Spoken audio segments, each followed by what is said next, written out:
Okay, so we are 5 na sa classroom. Hahabol na lang sa recorded version yung iba. So bago tayo mag-start, inihiling kong yumuko tayo at manalangin. Hallelujah.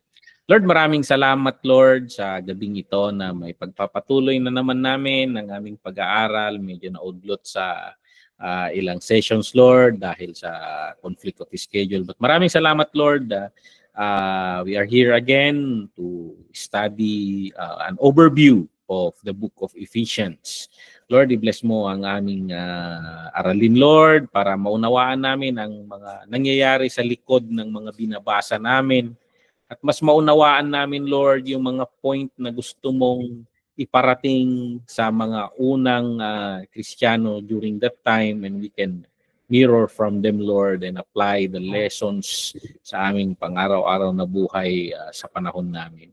Bless mong bawat isa sa amin, kahit yung mga classmate namin, Lord, na wala pa dito, at yung mga manunood lang, Lord, sa YouTube, i-bless mo rin sila, Lord. And gamitin mo ang aming pag-aaral, Lord, to equip us, Lord, to deliver a better understanding on your word. Maraming salamat, Lord.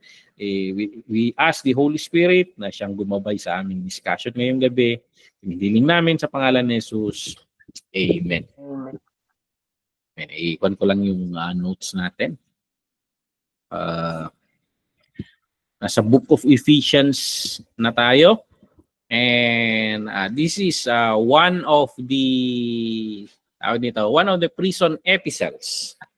Pag sinabing prison epistles, these are books na sinulat ni Paul while he is in prison, habang nakakulong. So maganda rin. Good evening, Pastor Eva. Maganda na ano kayang tumatakbo sa kwan? Ano kayang tumatakbo sa isip ni Paul during these times? Alam naman natin siguro maraming struggles sa loob natin pag may pinagdadaanan tayo. So, tama ba yung ginagawa ko? Bakit ganito? May maraming struggles si Paul.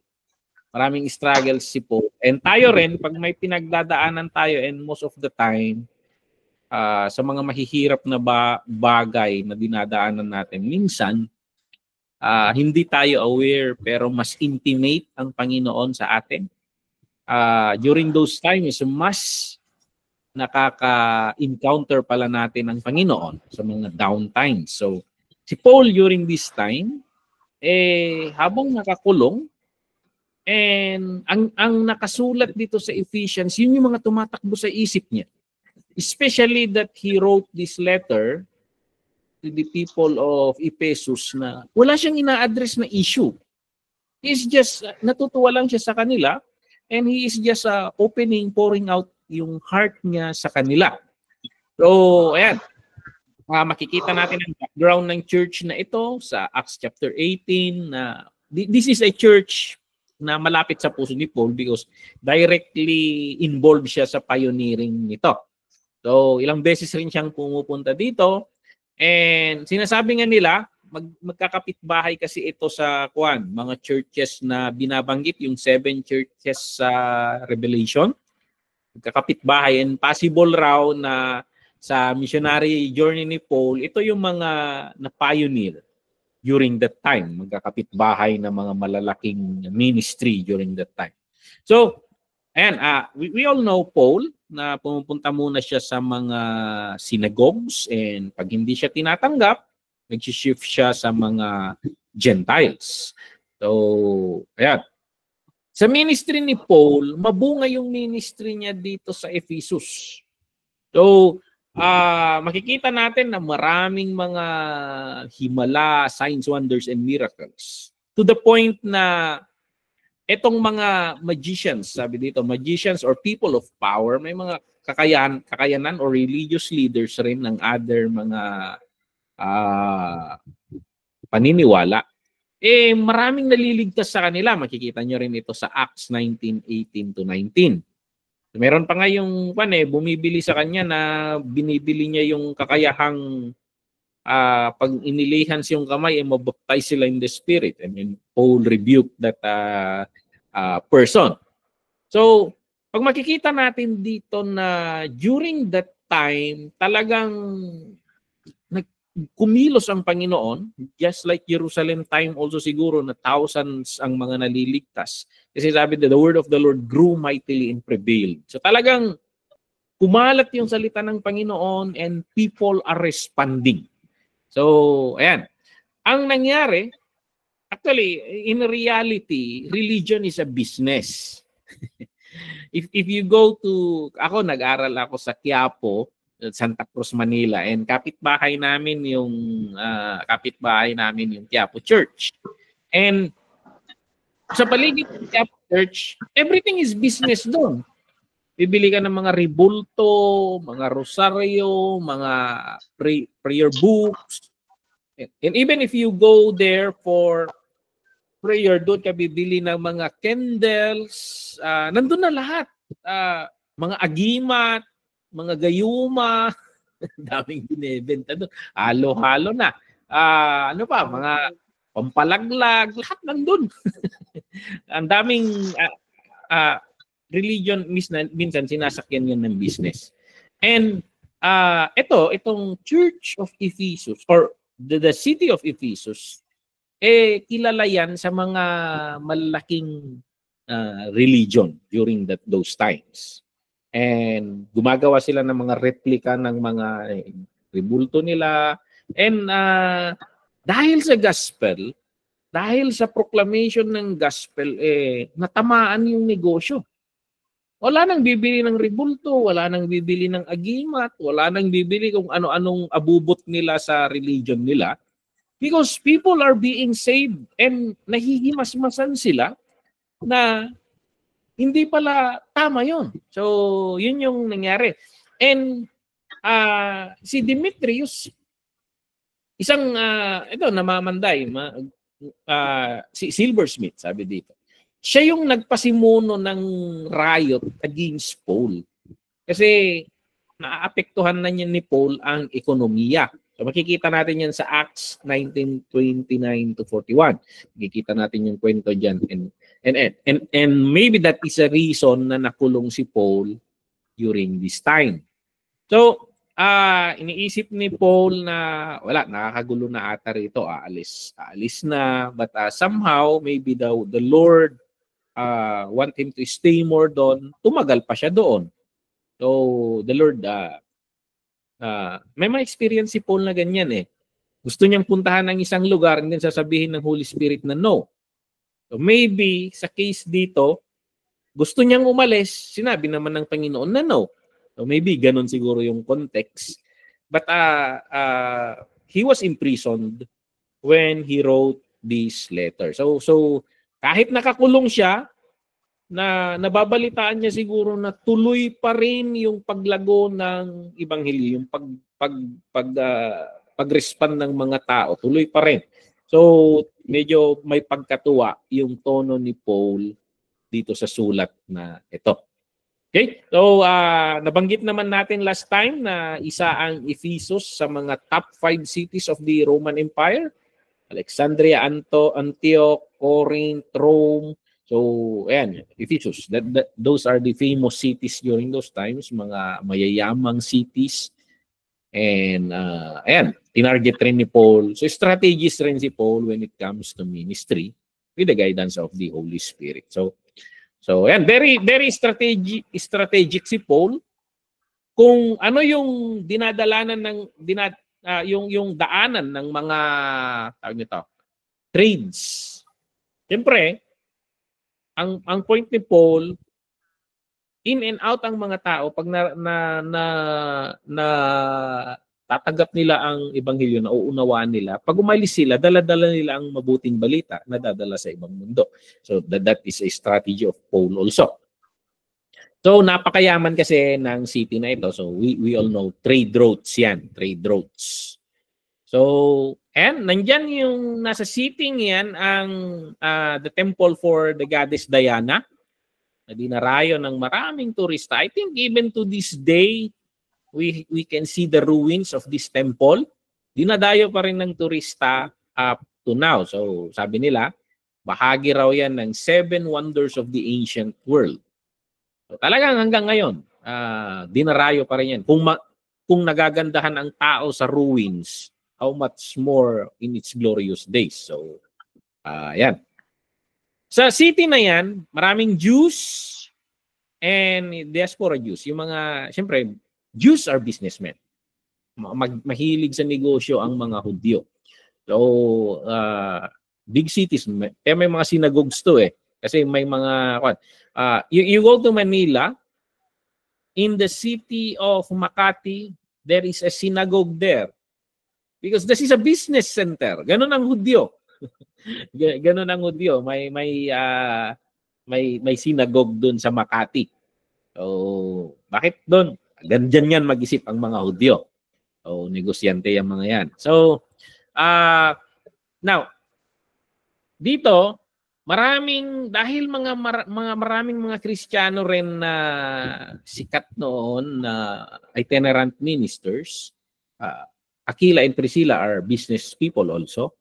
So, laging nakakasalubong nila Paul ito. I don't know kung may mga appointment sila or nag-communicate sila.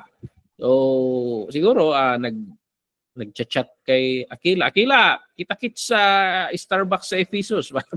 Parang, ewan mo paano sila mag-communicate noon. Wala namang kwan. Pero nagkakasalubong pa rin sila eh. Nagkakasalubong sila pa rin. So, mga kwan siguro. Mga pinapadala lang sa mga talagang barko na in and out. So, yun. So, key center rin ang Ephesus na sinasalubungan ng mga itinerant na famous preachers. So si John, you all know na binabanggit ni John ang Ephesus. So dear rin ang puso ni John dito sa Ephesus. Kasi isa yung Church of Ephesus na tinutukoy niya in his Book of Revelation. So, ayan, habang nakakulong si Paul, approximately mga 60 to 64 AD, habang nakakulong siya, he wrote these letters. So, ito yung mga sinulat niya while he was in prison. Ephesus, to the Ephesians, to the Philippians, to the Colossians, and of the personal letter to Philemon, yung boss ni Onesimus. Okay? So, nasulat ito approximately 60 to 64 AD. So, sabi dito, walang dahilan. Wala siyang ina-address ng problema. Hindi kagaya na ibang sulat. Sumulat lang siya dahil siguro may mga revelations ang Panginoon sa kanya and natutuwa siya. Maybe Ephesus is one of the picture na pinapakita ng Panginoon sa puso niya regarding, because the Lord in this book of Ephesus, the Lord expounded what is the church? Ano yung vision ng Panginoon sa church? And dito sinulat ni Paul yun. Ano bang ginagawa ng Panginoon sa church? He gave some to be apostles, to be prophets, evangelists, pastors, teachers, to equip the saints for works of service. Sinasabi niya na pinagkakaisan ng Panginoon ang mundo. And He is working towards that unity. One in faith, one God, one. Ina-explain niya dito yung core ng anong ginagawa ng Panginoon sa church. Kasi minsan, we always do what we do sa ministry and we forget what's the point of the things we do.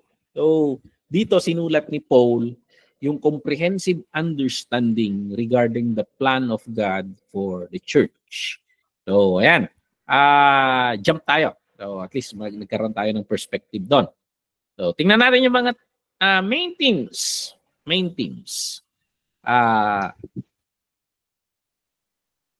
Una, Ephesians, sa unang bahagi, binabasa ko kanina itong mabilis lang basahin ito kasi wala siyang ina-address na issue, nagkwekwento lang siya, and then talagang there's a sense of excitement while writing ito. So yung excitement niya, natutuwa siya, he is greeting them. Sabi dito, Paul, an apostle of Christ Jesus by the will of God, to God's holy people in Ephesus, the faithful in Christ Jesus. So he has this perspective sa mga Jews, sa mga Ephesian Christians, that they are faithful in the Lord Jesus Christ. He is greeting them, grace and peace from our God, Father, and the Lord Jesus Christ. So tuwang-tuwa si Paul dito sa verse 3 ng chapter 1. Nakikita mo rito na pinupuri niya ang Diyos. Praise be to the God, the Father of our Lord Jesus Christ, who has blessed us in heavenly realms with every spiritual blessings in Christ. So, may desire si Paul na, I want to know Christ and the power of His resurrection. So, nakikita siguro ni Paul, nire-reveal ng Panginoon yung mga spiritual blessings na kung alam lang natin kung anong mga blessings na yun dahil tinanggap natin si Kristo. Natutuwa si Paul na sinasabi dito. So, verse 4, He chose us in Him before the creation of the world to be holy and blameless in His sight. Ay sinasabi ni Paul dito, bago palikhain ng Panginoon ang mundo, alam na niya na makukurap ang tao eh. Alam na ng Panginoon na makukurap ang tao. But in His mind, di ba, sinira pa niya ang tao ng panahon ni Noah. But in His mind, He chose some people just like Noah. He chose us in Him before the creation of the world to be holy. There are people na gagawin niyang holy.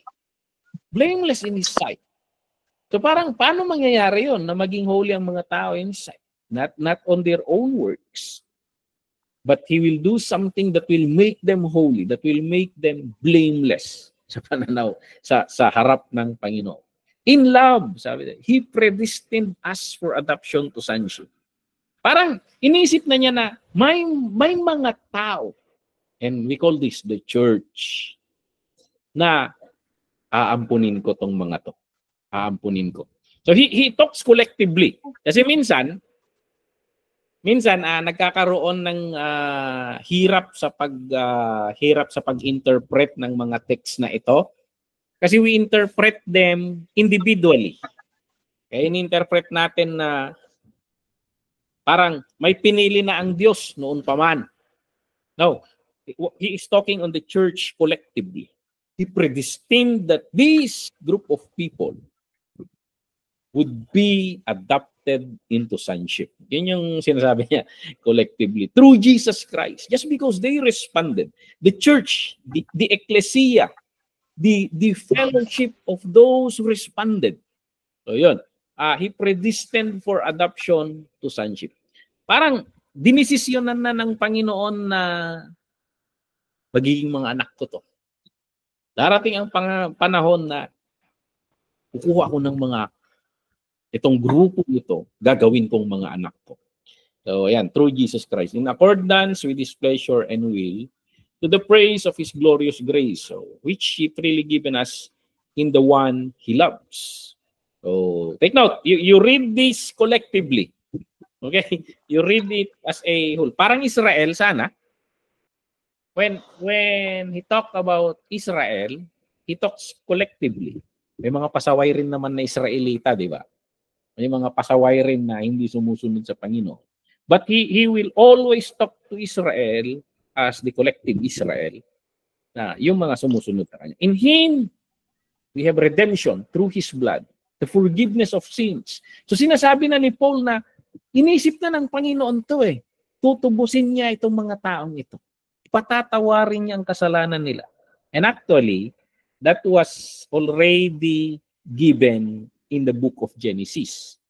The first gospel message was delivered inside the garden. So, ayan,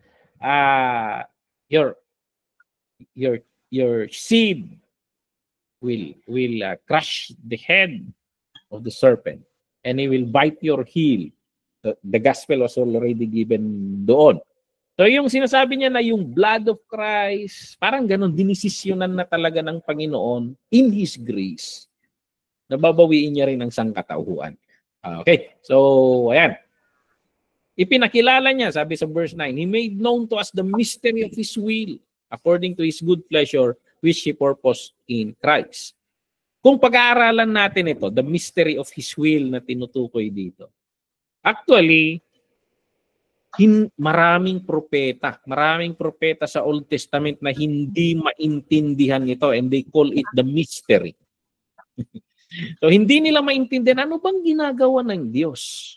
So sabi nila, in the study of prophecy in the Old Testament, maraming prophets ang hindi nila nakita itong church age. Akala nila, pagdating ng Messiah, he is only dealing with the Jews. Pero there are few who saw it na even the Gentiles will come into the family. But very few who got that. Pero ito, natutuwa si Paul because sabi niya sa verse 9, he made known to us the mystery of his will, according to his good pleasure which he purposed in Christ, to be put in effect when the times reach their fulfillment. May panahon yan, sabi ni Paul dito. And actually, he picked up this one. Actually, tinutukoy na ni Paul ito sa Galatians. When the time is right. Yun yung pa ni Paul eh. The Son came. So yun yung sa Galatians. So, verse 11. In Him, we were also chosen, having been predestined, napili tayo, according to the plan of Him who works out everything in conformity with the purpose of His will, in order that we who were the first to put our hope in Christ might be for the praise of His glory. So, when we interpret the scripture, you do not get a word and then interpret it separated from the text.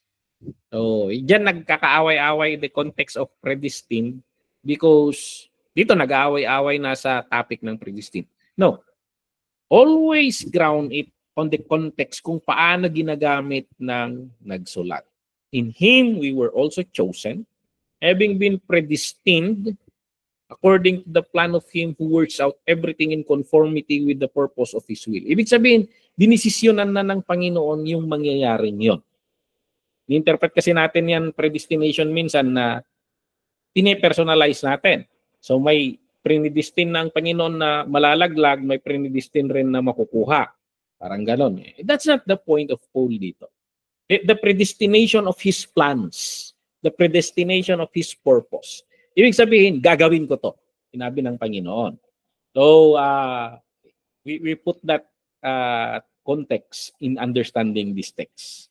In order that we, who were the first to put our hope in Christ, might be for the praise of His glory. And you also, so take note, nung unang nagsasalita si Paul dito sa 11, we were also chosen. We. So, silang Hudyo. Pero sa verse 13, and you also were included in Christ when you heard the message of truth. So, ang sinasabi niya, yung Hudyo, yung una, yung mga Hudyo na nag-respond sa Messiah. Sila lang. Pero sa verse 13, and you were also included in Christ. So, paano ba natin ikukwento? Palitan natin yung nakalagay dito para masundan ninyo yung dinidiscuss ko. I've been reading something. So, yeah. Show my screen anyway. And ito yung sinasabi ko. In verse 13, and you also were included in Christ when you heard the message of truth, the gospel of your salvation. Noong naniwala kayo, you were marked in Him with a seal, the promised Holy Spirit, who is a deposit guaranteeing our inheritance until the redemption of those who are God's possession to the praise of His glory. So, ito. Bakit? May guarantee until the redemption. So, ito, daming awal sa theology ito. So, ibig sabihin, may hinihintay pa tayong panahon. So, kailan ito? I think that would be in the rapture. Kasi in the theology of perspective of the Assemblies of God, the evangelicals, there is this justification, nung tinanggap mo ang Panginoon, you automatically saved. You are saved. And then, yung sanctification, so yung sanctification, tinatrabaho niya tayo. We are continually being saved. Nililigtas niya tayo. Tinatrabaho niya tayo. Continual process yan. Continual process. So, you go on with that. And then yung glorification is that the final salvation, sabi ng evangelical perspective. Na yun yung final salvation. Yun yung final salvation. So in that process, you were saved. No argument. You are saved. But while on earth, the Lord is processing us, continue saving us. Sa barko, sa marino, iba yung interpretation nila sa word na salvage. Sa Pilipino kasi pag sinabi mong salvage, patayin mo. Sa marino naman, salvage naman, pag may lumubog na barko, they will try to get whatever is pwede pang kunin doon. Yun yung sinasabi nilang salvage. Ano pa ang pwedeng magandang makukuha doon? I think in the concept of salvation dito, pwedeng gamitin natin yung perspective. So, kinain tayo ng kasamaan, but the Lord is salvaging yung mga mabubuting bagay. So He is bringing out yung image of God in us. Marami pang makukuha ito. May kabutihan dito. At tinatrabaho ng Holy Spirit to bring that out. So your salvation, so this is not formal theology, but pwede kong gamiting illustration or analogy yun na parang yung earth nung panahon ni Noah, sisirain na ng Diyos yun eh. Pero nakita niya si Noah na pwede pa to. So He salvaged mankind through Noah. And then we start again through Noah. There is still good in us. There's still good in us. And He's trying to salvage that and then work that out hanggang sa maging dominant yun sa atin, being changed from glory to glory. May kundi pang glory, pero mapapalaki natin ito. Maaayos natin to. And then, pagdating sa glorification, that's the final. We are perfected. That's perfect. It's either when we go to Him or when He comes to us. Yun yung what? So, yun yung mga tinatalakay ni Paul dito. So, ang daming tinatalakay ni Paul dito. He talks about the unity of the church. So, nagpapasalamat siya, the prayer. And then, pagdating sa chapter 2, he expounded more. He talks about them, about their past. As for you, you were dead in your transgressions and sin. Walang kapag-apag-asa. Parang ganun saan. In which you used to live. Dati kayong ganun when you followed the ways of this world and of the ruler of the kingdom of the air. Ito tayo nun the spirit of who is now at work in those who are disobedient. Ito tayo noon. All of us also live among them at one time. We gratify the cravings of our flesh, the following its desires, those like the rest. We were made by nature deserving wrath. Galit ang Diyos sa atin dahil karapat-dapat tayo na kagalitan. Parang gano'n. But, sa verse 4, ni-expound ni Paul yung gospel yun. But because of His great love for us, God, who is rich in mercy, made us alive with Christ even when we were dead in transgression. So, it is by grace you have been saved. Sabi. Kasi wala ka namang magagawa eh. Wala kang magagawa. You are dead. We are dead in transgression. It is by grace that we are saved. Yun yung sinasabi dito. And God raised us up with Christ and seated us with Him in the heavenly realm in Christ, in order that the coming ages He might show the incomparable riches of His grace. Tingnan niyo itong gagawin ng Panginoon sa bawat isa sa atin. Sa ating church collectively. Bakit daw? Bakit niya ginawa yon? In order that in the coming ages, He might show the incomparable riches of His grace. That through us, makikita yung grace of God expressed in His kindness to us in Christ Jesus. Ito yung mga favorite text natin. It is by grace you have been saved through faith, and this is not from yourself, it's the gift of God. Not by works, so that no one can boast. For we are God's handiwork. Ito yung ginagawa ng Panginoon. Created in Christ Jesus to do good works, which God prepared in advance for us. Now, when it comes to salvation, you simply believe. You simply believe. And you are saved. But after salvation, may inaasa ng Panginoon. For we are God's handiwork. Created. Let there be life. Let there be light. Parang we are a new creation. We are a new creation. A new life. Born again. We are God's handiwork. Created in Christ Jesus. Bakit daw? To do good works. To do good works. Kung mapapansin nyo sa Old Testament, ang pinapagawa ng Panginoon sa kanila, don't do bad works. Huwag kayong gagawa ng masasama. Yun yung problema na, yun yung pansin sa Old Testament. Yun yung bilin sa kanila. Huwag kang papatay, huwag kang mangangalunya, huwag kang magnanakaw, huwag kang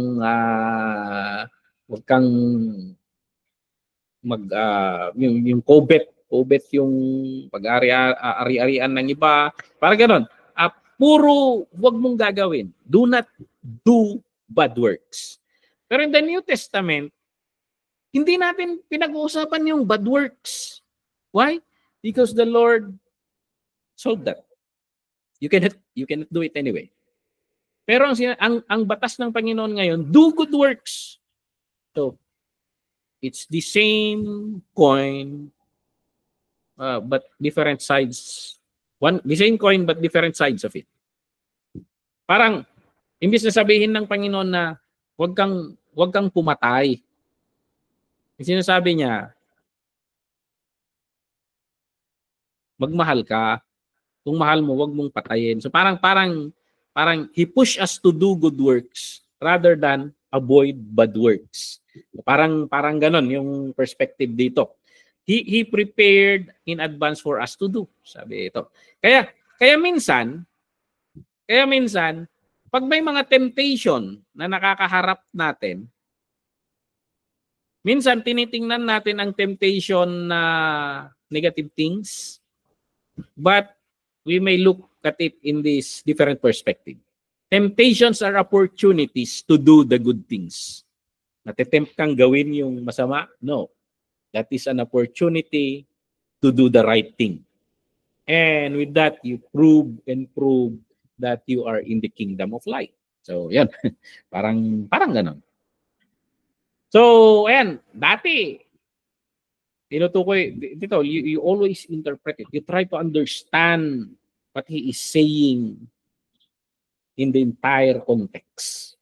Dati, you are like Gentiles. So, called uncircumcised. Common na yan. Hindi. Ang first obedience kasi ng mga Hudyo sa deal ng Panginoon sa kanila, deal or covenant ng Panginoon sa kanila, kung magsusubscribe ka rito, magpatuli ka. Sa atin naman, kung magsusubscribe ka dito, magpabinyag ka or magpabaptize ka. Magpa-water baptize ka. Yun naman yung pansa atin. So, but basically, circumcision or water baptism, it is as simple as obedience. Ibang covenant sa kanila, ibang covenant sa atin. But basically, obedience. Binabaliktad lang natin ang disobedience. Kasi bumagsak ang tao sa disobedience, ngayon, marirestore tayo sa obedience. So we believe, and then now magsisimula na tayong gumawa ng mabubuting bagay, mag-obey sa Panginoon. We are reversing the thing na nung panahon ni Adam. Pabagsak tayo ng pabagsak nung panahon ni Adam, pababa ng pababa. Parang spaghetti lang yan. And then nung nakilala natin ang Panginoon, pataas naman ng pataas. Taas ng pataas. As you obey, from glory to glory, lumalapit ka sa Panginoon. We are just reversing what happened. So, yan. Remember that at that time you were separated from Christ, excluded from citizenship in Israel and foreigners to the covenant of the promise, without hope and without God in the world. But now in Christ Jesus, you who once were far away have been brought near by the blood of Christ. So parang, ang layo nyo. Yun yung sinasabi niya. Kami, mga Hudyo, medyo malapit-lapit pa kami. Yun yung sinasabi ni Paul. But because of the blood of Christ, here we are. Nandito na tayo. So hindi man nakakaligtas yung covenant nila. Hindi man nakakaligtas. Kasi ang kaligtasan is through Christ. Pero malapit-lapit sila. Malapit-lapit sila sa pintuan ng kaligtasan. Tayo, ang layo eh. But it comes together in the faith in the Lord Jesus Christ. And so pag naniwala ang Hudyo sa Panginoong Yesus, embrace the Lord Jesus Christ, nawawala siya sa kategory ng mga Hudyo. Napapasok siya sa kategory ng church. Yung Gentile naman, pag naniwala sa Panginoon, nawawala siya sa kategory ng Gentile. Pumapasok siya sa kategory ng church. So in the New Testament, there are 3 categories of people. The Jews, the Gentiles, and the church. So yun yung kanya na it doesn't matter na yung we are all saved by grace. Whether Jew or Gentile needs the Lord Jesus Christ. That's why we go into all the world. Kahit anong lahi yan. So, yeah. He himself is our peace who made 2 groups, 1. At tinutukoy niya rito. Kasi in the Old Testament, 2 groups lang yan. Gentile, saka Jew. Pero gumawa siya ng bagong groups and pinag-isa niya ito, the group of the church. Pag tumanggap yung Hudyo, napupasok siya sa church. Pag tumanggap yung Gentile, napapasok rin siya sa church. So, yung 2 groups na yun, nagiging isa kay Kristo Jesus. So, nasira yung hostility ng awayan nitong, bangayan nitong dalawa. So, yun yung in-explain ni Paul dito, yung deep understanding ni Paul regarding sa church. Kaya kung gusto mong intindihin, what is the church? What are we doing? Go to the book of Ephesians because napakaganda ng revelation ng Panginoon kay Paul in this. So, ayan, laktaw tayo para hindi tayo matagalan. Consequently, you are no longer foreigners and strangers. Hindi na kayo Gentiles, hindi na lang kayo salimpusa dito.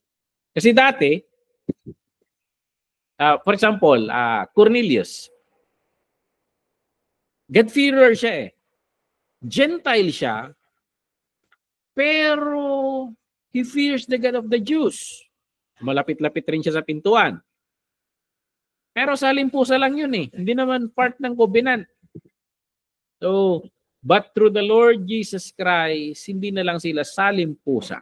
Hindi sila foreigners. Hindi sila strangers. They became a citizen of the kingdom of God.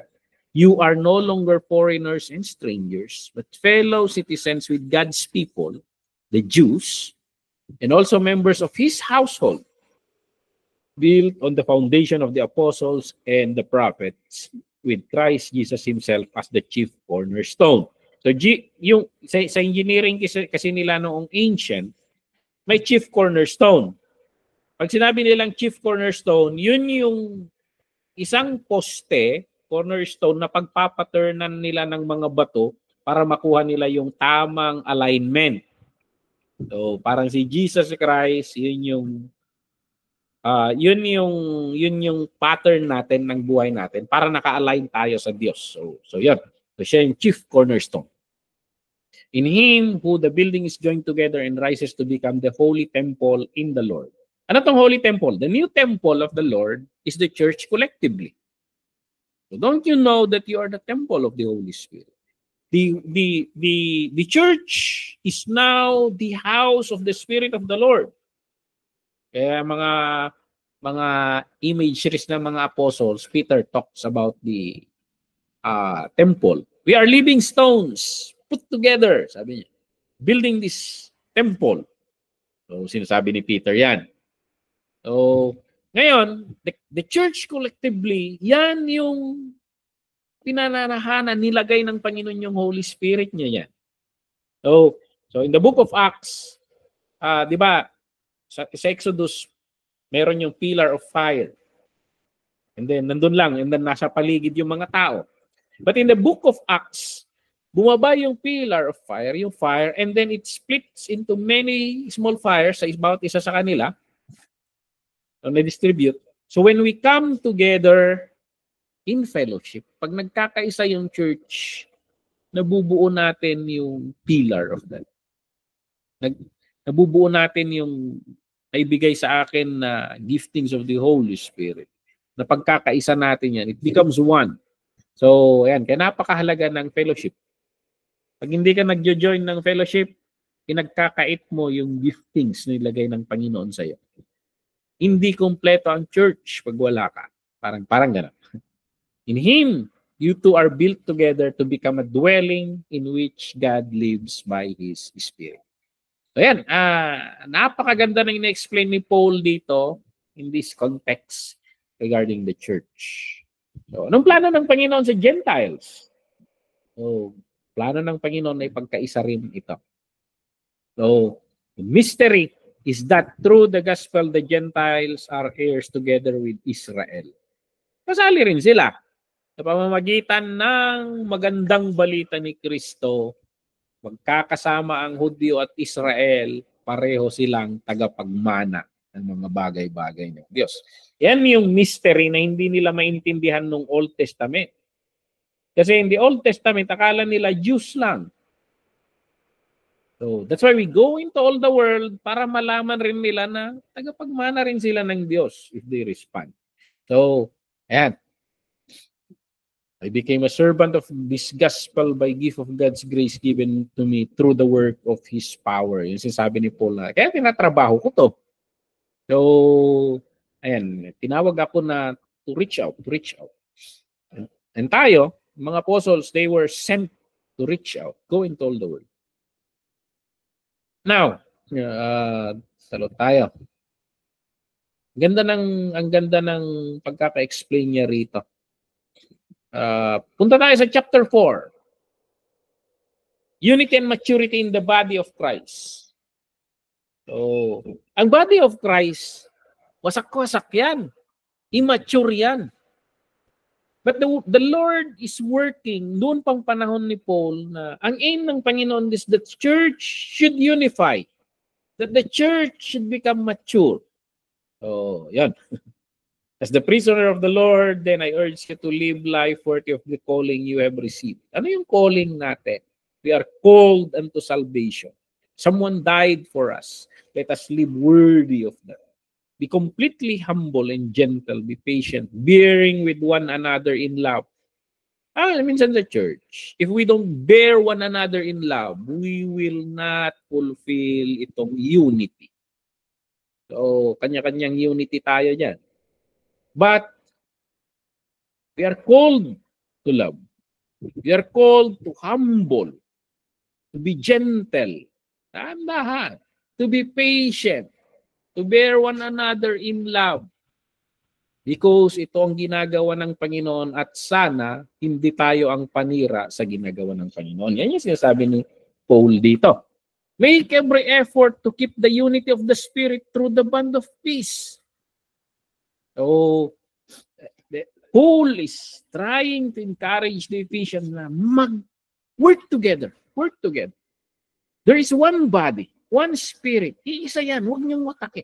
Just as you have called to one hope when you were called. One Lord, one faith, one baptism, one God, and Father of all, who is over all, through, and all in all. So, God is working together to unify the world through the church. Pag naliligtas lahat na isasali rito. And then, ang daming problema ng Diyos eh. Problema na ng Diyos kung paano isali yung mga hindi pa nakasali. And then at the same time, sa loob ng naiipon na ito, kung paano niya mapagkaisa itong mga to. Imagine yung hirap. Yung Jew, ibang mag-isip yan. Iba ang kultura niyan. Yung Gentile, kung anong klaseng Gentile yan. Iba rin ang kultura ng taga-Ephesus. Iba ang kultura ng taga-Pilipos. Iba ang kultura ng taga-Pilipinas. Paano mo pagkakaisahin yan? Napakahirap ng trabaho ng Panginoon. So he is still working until today to unify the church. But to each one of us, grace has been given as Christ apportioned it. This is why when he ascended on high, paano niya ginagawa ito? Paano niya pinagkakaisa? Tayong talon tayo. Christ himself gave the apostles, the prophets, the evangelists, the pastors, and teachers to equip his people for works of service so that the body of Christ may be built up until we all reach unity in the faith. Unity in the faith and in the knowledge of the Son of God and become mature. You can make a good sermon out of this. So, ano yung goal ng Panginoon? That we may be built up. That we may all reach unity. That we, in the faith and in the knowledge of the Son of God, become mature. That we attain the whole measure of the fullness of Christ. So, kung ikumpara mo yung sarili mo kay Kristo, gaano kalayo yan? Ganun yung kalayo. Ganun yung tratrabahuin mo. Because this is a goal. To attain the whole measure of the fullness of Christ, na darating sana ang panahon na pag tiningnan natin si Ate Mariet, ang makikita mo parang si Kristo to. We reflect Christ. So, yan. And then, pag na-achieve natin ito, hindi na tayo parang mga bata na may bagong katuruan lang dinadala-dala ng mga alon ng kung ano-ano dito. Alon ng kung ano-anong katuruan, blown here and there by every wind of teaching and by the cunning craftiness of people in their deceitful scheming. So, ganon. and that is the church. That is the church. May iba't ibang variants ng teaching and we fight each other. Pero ang sinasabi ni Paul, instead, speak truth in love. We will grow to become every respect the mature body of Him who is the head, that is Christ. So ang hirap maging church because we need to work together. We need to love each other. We need to adjust to each other. So yun, daming trabaho. And we cannot do that. We need the Holy Spirit. We just need to apply, to have the fruit of the Spirit. Sometimes love means understanding. Love means biting the tongue. Love means forgiving. So, dami dito. From Him, the whole body joined together, held together by every supporting ligaments, grows and builds itself in love as each part does its work. Nakakalungkot ang church.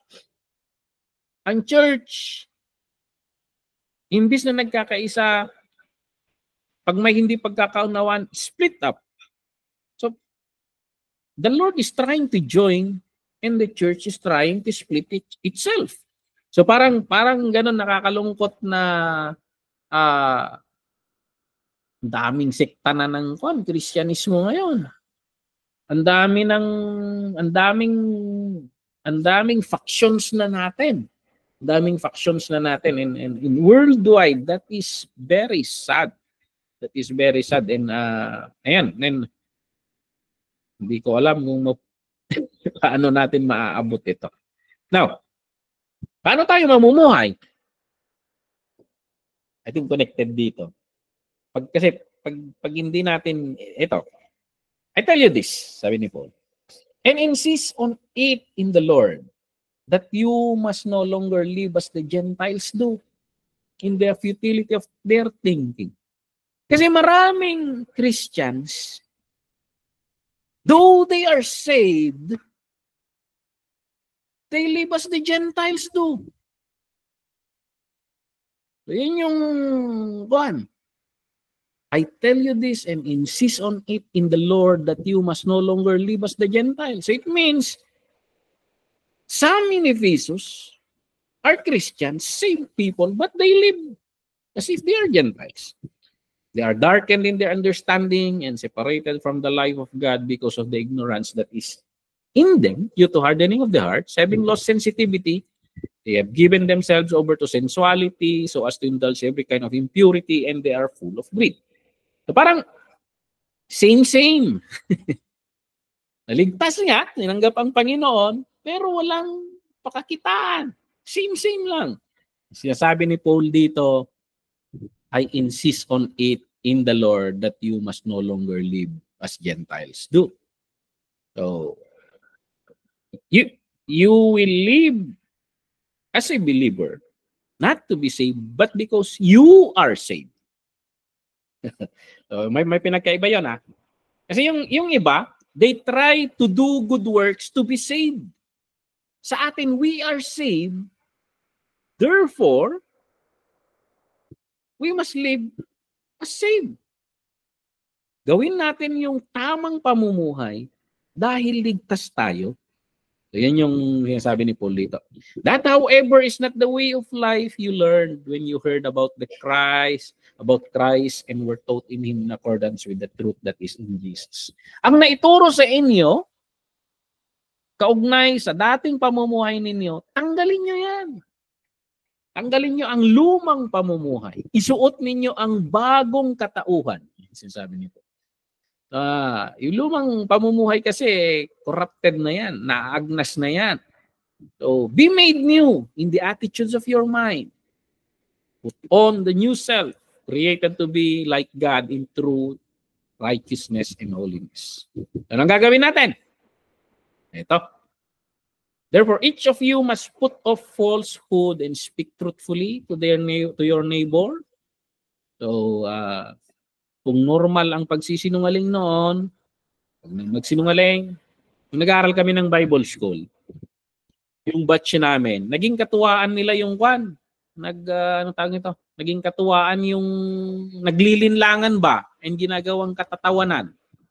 And I rebuke that. Ako yung president noon ng kwan. I rebuke that. You are being trained to be pastors. Baka maging normal sa inyo yan, maglolokohan. Because we represent the truth. So, speak truthfully.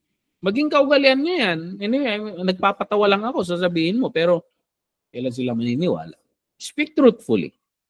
For we are all members of one body. In your anger, hindi natin naiiwasan minsan, nagagalit tayo. Do not sin. Pwede palang ganun, magalit na hindi magkasala. Do not let the sun go down while you are still angry. And do not give the devil a foothold. May nabasa akong memes dito sa Facebook. Sabi doon, kaming mag-asawa, sabi niya, hindi namin pinapalipas ang gabi, hindi namin hinahayaang matutulog kami nang hindi kami nagpatawaran. Yan. Pag may alitan daw sila, hindi nila pinapalipas ang gabi na hindi nagpatawaran. Kala mo ang ganda naman. Pero sa dulo ng statement niya, kaya kami 5 araw na kaming hindi natutulog. Ano yan? Dahil hindi kayo makapagpatawaran, hindi na kayo matutulog. So, and anyone who has been stealing must steal no longer, but must work, doing something useful with their own hands that they may have something to share with those in need. Ito mga practical na explanation ni Paul kung anong gagawin natin. Yung mga unwholesome talk, chismis dito, chismis doon, green jokes dito, green jokes doon. So, unwholesome, do not let any unwholesome talk come out of your mouth, but only what is helpful for building up others according to their needs, that it may benefit those who listen. And, sabi ni Paul dito, do not grieve the Holy Spirit of God, with whom you were sealed for the day of redemption. Get rid of all bitterness, rage, and anger, brawling, and slander, along with every form of malice. Be kind and compassionate. I don't know kung itong grieving of the Holy Spirit, it has connection dito or sa una. How do you grieve the Holy Spirit? Konektado kaya sa 31? Get rid of all bitterness, rage, and anger, brawling, slander, along with every form of malice. Or connected sa lahat doon. So, yep. Get rid of all bitterness. Be kind, compassionate to one another, forgiving each other. So, siguro, we can grieve the Holy Spirit. Pag may inuudyok yung Holy Spirit sa'yo, the Holy Spirit is urging you to do something or not to do something, yet you always disobey the Holy Spirit. Maybe in that way, we grieve Him. Walang explanation si Paul dito eh. So we speculate on that. That is speculation because Paul is not clear. So sa tingin ko, it has something to do with the connection dito. Mag-aaway-away ang theologian dyan. Sasabihin ng iba, hindi ito yung sinasabi niya. Sasabihin rin ng iba, pwede rin. So, ayan. 5. Forgiving each other just as Christ, God forgave you. Follow God's example, therefore, as dearly loved, beloved children. Walk in the way of love just as Christ loved us and gave us. This practical one. Among you, there must not be even a hint of sexual immorality or any kind of impurity or greed because these are improper for God's people. Hindi mo gagawin ito para maligtas. Ligtas ka na, kaya huwag mong gagawin ito. So, yun lang yung logic nito. Minsan, some argue na the Lord paid it. It's paid. Huwag ka nang mangutang ulit. It's paid nga eh. So, parang gano'n. So, ayan. We are saved people. Therefore, we do not do these things. Nor should there be obscenity, foolish talk, or coarse joking, which are out of place, but rather thanksgiving. So, ayan. You can read all of those. Ang ganda ng pagka-explain ni Paul dito. Dati, ganyan tayo noon eh. For we were once darkness. But now you are light in the Lord. Live as children of light. For the fruit of the light consists in all goodness, righteousness, and truth. So, find out what pleases the Lord. Anong kaaya-aya sa Panginoon? Yun yung gagawin natin. Yun sana ang pinagproblemahan natin. Ano yung mga kaaya-aya? Oh, ayan. We help the Lord unify His church. Have nothing to do with the fruitless deed of darkness, but rather expose them. It is shameful even to mention what this disobedient do in secret. Everything exposed by light becomes visible. When he goes, be careful then how you live, not as unwise, but as wise. Do not do foolish, but understand what the Lord's will. So, huwag kayo maglasing. Maglasing sa alak. Yan. Speaking to one another with psalms, hymns, songs, and spirit. Sing. Make music with your heart to the Lord. Always give thanks to God the Father for everything in the name of the Lord Jesus Christ. Ayan. And then he goes on with more instructions sa mga households, wife, husband. Nagbigay siya ng mga practical example dito, mga anak. Di kayo sa mga magulang ninyo, kayong mga magulang naman, huwag kayong bad trip, parang ganon. Slaves, or we do not use the term slaves ngayon in our context. OFWs, obey your earthly masters with respect and fear, with sincerity of heart, just as you would obey Christ.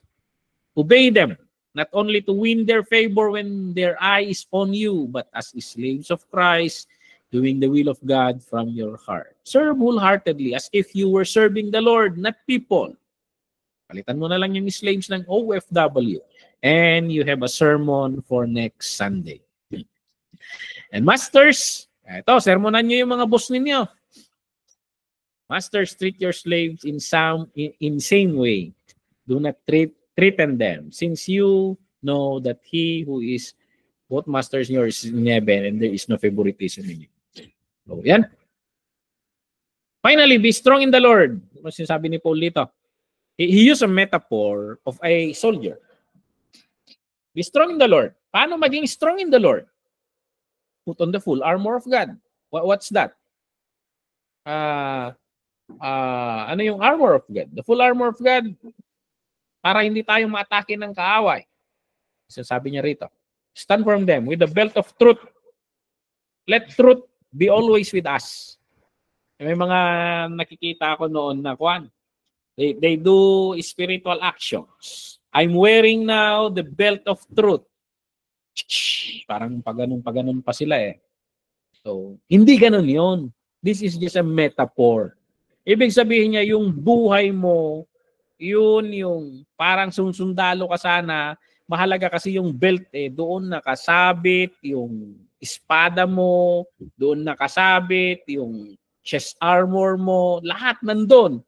Ngayon, kahit mataas ang faith mo, kahit ang galing mo sa salita ng Panginoon, ano pang nakakabit doon? Kung walang katotohanan sa'yo, sinungaling yan. Sasabihin nila, nanloloko yan.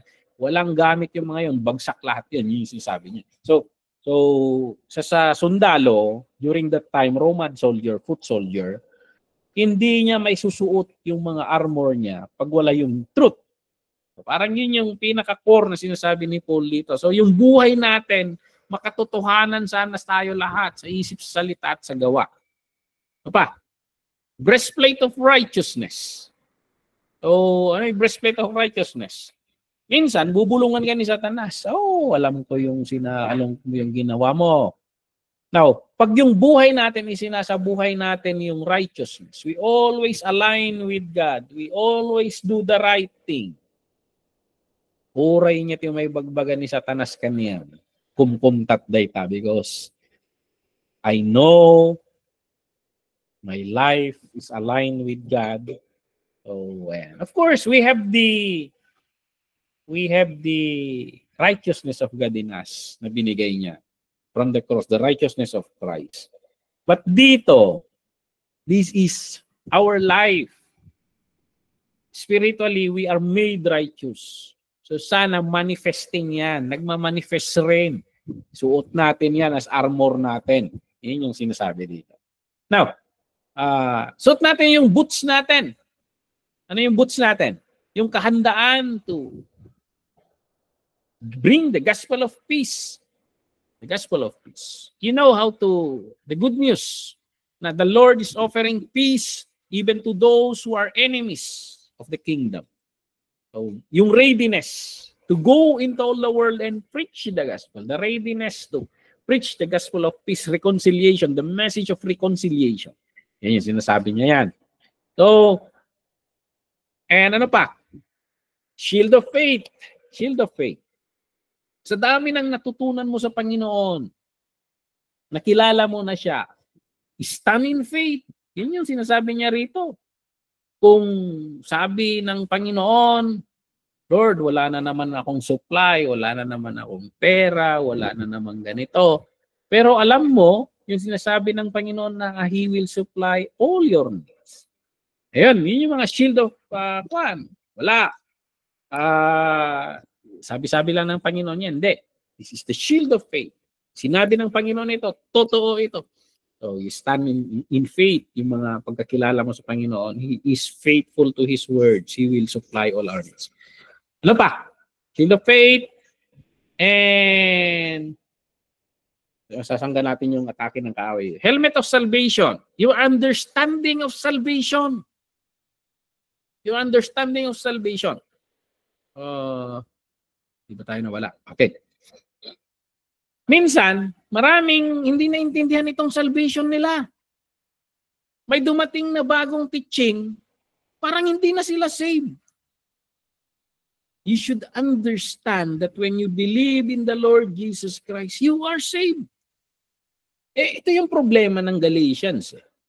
Dumating ang isang grupo, sinabi, pag hindi kayo magpapatuloy, hindi pa kayo ligtas. Pag hindi kayo tuloy, hindi kayo ligtas. Kinabahan naman na sila. Yung sinasabi ni Paul kasi kanina sa earlier part na nasisway sila ng mga waves ng new teachings. So, understand your salvation. When you believe in the Lord Jesus Christ, you are saved. So, ayan.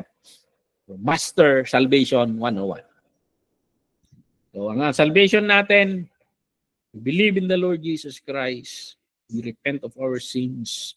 We accept Him as our Lord and Savior. It is by grace, through faith in Jesus Christ. And we are saved. As simple as that. Yun yung the gospel that we preach. And the sword of the Spirit. Dapat magaling rin tayo sa paggamit ng salita ng Panginoon. The sword of the Spirit. So, yan. Which is the word of God. So, pag wala kang alam mo na word of God, anong bubunutin mo? Kasi itong word of God, ito ang panlaban natin sa lahat ng atake. This is the only offensive, pang-offense na armor dito. So, praise God. Sa inyong mga CWC Hong Kong and dito sa DCFC, you are doing this mga lessons, discipleship, you love the word of God. So, yan. Hasa lang ng hasa. Hasa lang ng hasa. Pray in the Spirit on all occasions with all kinds of prayer and requests. So, with this in mind, be alert and always keep on praying for all people. Pray also for me, sabi ni Paul. So, ayan. That's an overview of the book of Ephesians. He is talking about the plan of God for His church and anong gusto ng Panginoon. Paano tayo umasta? So, he is not addressing issues. He is trying to teach them, ito ang plano ng Panginoon. Ito ang plano ng Panginoon. Ito ang ginagawa ng Panginoon. And we align.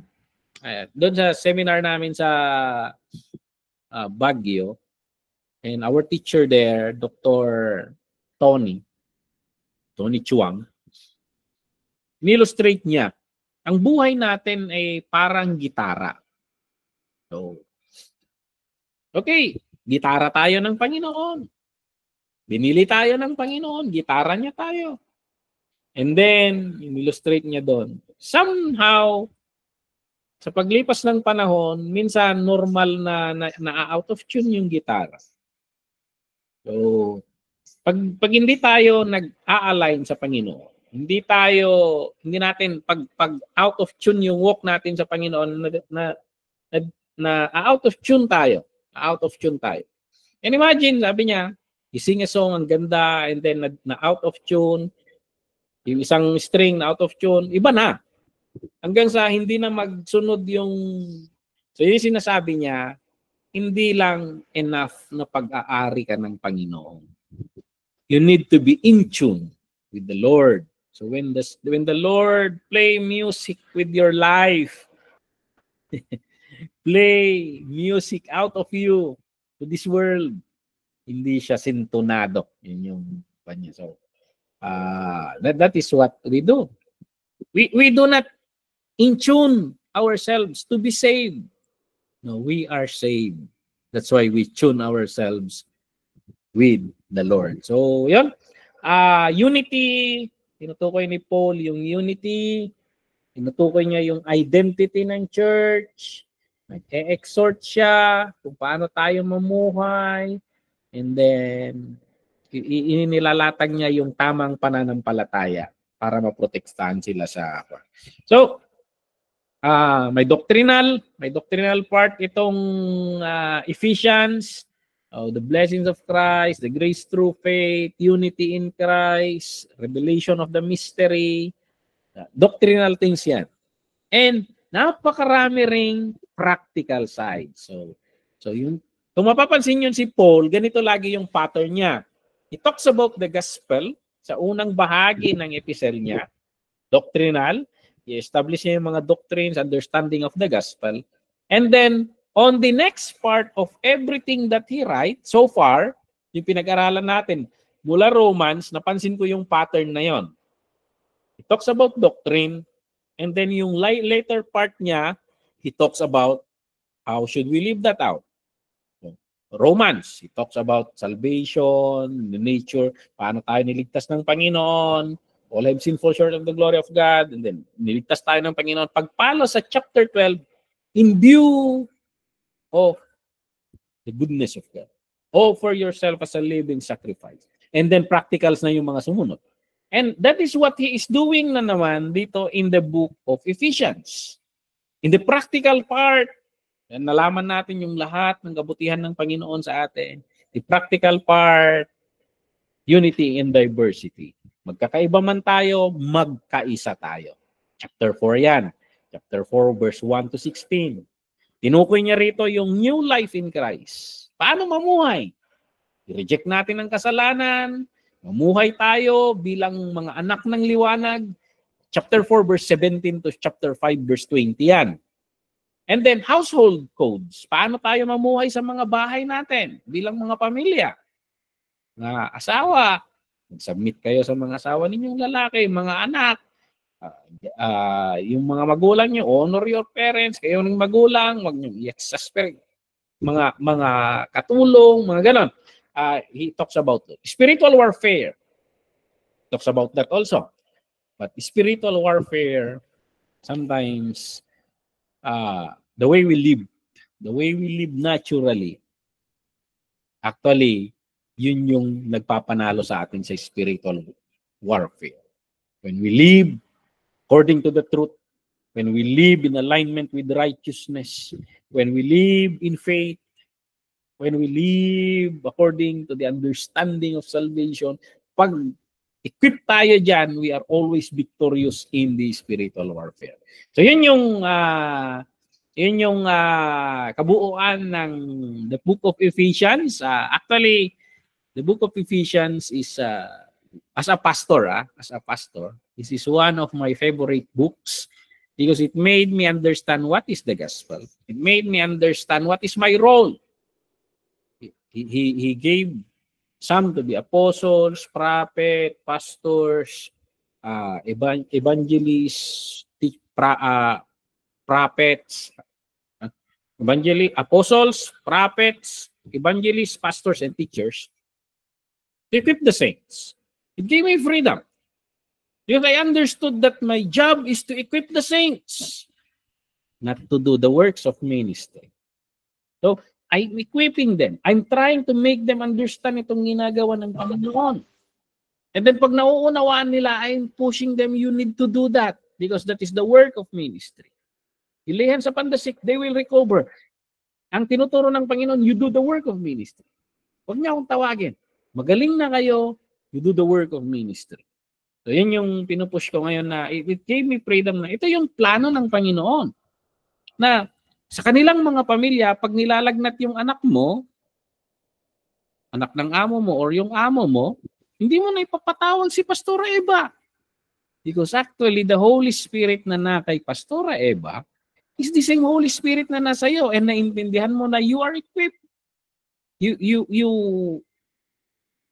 lay upon sa pandasik na naintindihan natin yan and they will recover. Yun yung pattern na tinuturo ng Panginoon dito that they may do the works of ministry. Minsan, kinukulong kasi natin ang ministry sa loob lang ng church. Ministry is, simply meaning ng ministry is service. Where do we serve? Sa bahay ng mga boss natin, sa mga buhay ng mga kaibigan natin, sa pamilya natin. Everything that we serve, doon natin i-apply yung goodness of God. So that is the book of Ephesians. Do you have some questions? Kung may question dito, pag didiscussan natin, and I hope wala, nakakatakot ang questions. So, may mga clarifications ba? Sundan nyo na lang yung balik ko. Nag-verse for verse ako para may demonstrate ko sa inyo how do we analyze epistles. So, ayan. How do we analyze pag nagsasalita ang apostle? So, balik tayo sa notes.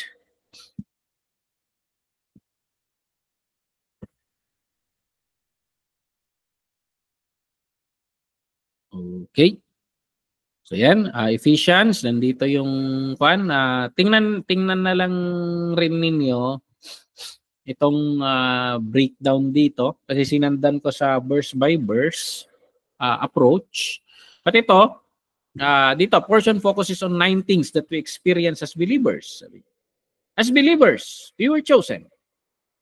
Before the foundation of the earth, tayong may mga maniniwala dito and I chose those who believe. So, hindi ibig sabihin dito na pumili na lang Panginoon, pumili na ang Panginoon ng maniniwala at hindi maniniwala. Hindi. In his because he knows everything. Alam niya na ito, magre-respond dito. And lahat ng magre-respond, I chosen them. So parang ganon. Hindi yung mali yung interpretation na yung chosen and predestination pumili siya ng pupunta sa langit at pupunta sa impyerno. Hindi. Alam niya yung mga nag-respond, therefore yung mga nag-respond, pinili niya yung mga yan. So, I believe in the Lord honors free will. Naniniwala ako doon. Hindi niya pinigilan si Adan at Eva. That's your choice. So, predestination, I believe na in His foreknowledge. Alam niya yung mga magre-respond at yung mga nag-respond, inili niya yung mga yon. Ngayon, tayong mga Kristiyano, alam ba natin kung sinong magre-respond at hindi? Hindi natin alam. So we preach the gospel to anyone. We keep on preaching. We keep on preaching. We keep on telling the good thing. Kailangan nilang marinig ito. Hindi na natin responsible kung magre-respond sila o hindi. It's up to them. Kaya sinasabi rin sa scripture na yung mga hindi maniniwala, they are already judged. Sinabi ang Panginoon dyan sa chapter sa book of John. So, the gospel, hindi babalik ang magandang balik, hindi babalik ang salita ng Panginoon sa kanya na walang saysay. So, kung nag-respond sila, they will be saved. Pag hindi sila nag-respond, the work of that gospel, it will become a judgment to them. So, yun. We are predestined. Dahil na yung mga Church of Ephesus, nag-respond sila, predestined sila. Dahil nag-respond sila, yung mga nag-respond, dinesisyonan ng Panginoon, lahat ng magre-respond, aampunin ko, gagawin kong anak yung mga yan. So tayo, baka mag-respond dito. Share ko yung gospel. Hindi naman natin alam kung sino magre-respond o hindi. Maraming akong alam na tao na the gospel is preached to them, hindi sila nagre-respond. Pilosopo nga But one day, nag-respond naman sila. So we keep on preaching. Hindi natin obligasyon yung magpili. Hindi natin, wala tayong foreknowledge. So we keep on preaching. Sa mga mahal natin sa buhay. Wag mong sasabihin, siguro ito na hindi magre-respond. Hindi, we keep on preaching. Hindi natin alam. Marami kaming members na their parents, they keep on praying, they keep on praying. Minsan yung iba, at the last moment of their life, they respond. They accepted the Lord as their personal Savior. So we keep on preaching. We keep on preaching. Kasi we don't have that prerogative. Wala tayong foreknowledge. So we keep on preaching. We pray. So tayo, we obtained inheritance. Tagapagmana tayo. Tinanggap tayo. Minahal tayo. So, kahit sawi ka dyan, tanggapin mo ang gospel para may nagmamahal sa'yo. Yun. We have forgiveness of our sins. We have redemption through His blood. We are sealed with the Holy Spirit. So, tayo, we heard the word of truth. We trusted after the word. So, ito yung mga sinasabi ni Paul dito. Okay? Tingnan nyo yung chart dito. Breakdown nyo ng chapters. So, and then, ano pa? Anong unique na katangian ng Book of Ephesians? Itong posture. Sitting, walking, standing. Itong sitting. Ephesians 2:6. Ito yung posture or position ng believer in Christ, seated with Him in the heavenly places. In position because we are in Christ. He is seated in heavenly places. By right, we are already seated also with Him. Walking. This is the believer's calling to walk worthy of the Lord. So, ito yung sinasabi ko. Ito yung evangelical perspective. Na ito, yung justification. You are saved when you believe. Ano nangyari doon? You are saved when you believe. And then, as a saved person, you need to walk in faith. You need to walk worthy of the Lord. You are being sanctified. Keep walking. Follow the Lord. Follow His footsteps. Follow His laws. So, there is a law of Christ, sabi sa book of Galatians. And yung will of God, follow the will of God. Sundin natin. Ang daming sinasabi ni Paul dito na examples niya. Standing. Ano pa yung standing? This is the believer's posture, resistance to the work of the devil. We stand, we fight. Yan. So, we stood still. We endure. Maraming atake ang kabuso. Hindi kabuso tayo. Umatake na ita. But we stand our ground. Sabi ng scripture. Ti agibto ringgat panungpalan. Isunto ti may salaka. So, we stand, we take our ground. So, wag tayong pagapi sa kaaway because victory is ours in the Lord. Naghihintay ang victory sa atin, we just need to stand. Okay? Dati, ng mga Gentile in the flesh, circumcision. Basahin nyo na lang ito para hindi tayo tatagal ulit. And next meeting, we will go to Philippians. The Book of Joy and Rejoicing. Masayang libro ito. So, pag-aaralan natin kung bakit masayang libro ito. But so, for now, this is a book of Ephesians, the book of the church, because in this book, we understand comprehensively what the church is. Anong plano ng Panginoon at ano ang purpose ng Panginoon sa church. Purihin ng Panginoon. So, this is our lesson for this evening. May any questions, clarifications? I ask that you try to read Ephesians in one sitting from the bungad hanggang sa conclusion and try to grasp the heart of Paul, yung revelation kay Paul while sitting on that prison cell. Okay? So, kung wala, dito tayo mag-e-end and we will close in prayer. Hinihiling kong yumuko tayo muli at manalangin. Lord, maraming salamat. Napakabuti nyo sa amin, Lord. We are Gentiles. We are far from you. Lord, kahit sa mga Jews, Lord, mababa ang tingin nila sa amin. But for you, Lord, you loved us. While we are sinners, while we are so far away, you died for us. Maraming salamat, Lord, sa pagmamahal mo. And maraming salamat, Lord, for sending people to preach the gospel to us. That we heard the gospel and we responded, Lord. Maraming salamat, Lord. Lord, napag-aralan namin na napakarami kaming benefits, Lord. And it's your plan and purpose, Lord, that we will be equipped. We will become strong in you that we may do the work of service. Na tumanggap kami ng gospel, Lord, that we may bring the gospel also to others, to pass it forward, to proclaim the good news, that they too, Lord, can become children of God, that they too, Lord, can be heirs and co-heirs with the Lord Jesus Christ. Maraming salamat, Lord. Bigyan mo kami ng malawang kaunawaan, na malawak na kaunawaan, Lord, dito sa plan mo for the church. And i-bless mo ang bawat isa sa amin, Lord. Napakabuti ninyo sa amin, Lord. We are not worthy, but Lord, as you challenge us in this book, live worthy of the calling you have received. Help us, Holy Spirit, to live worthy of that calling. Maraming salamat. I-bless mong bawat isa sa amin, mga kapatid naming OFW.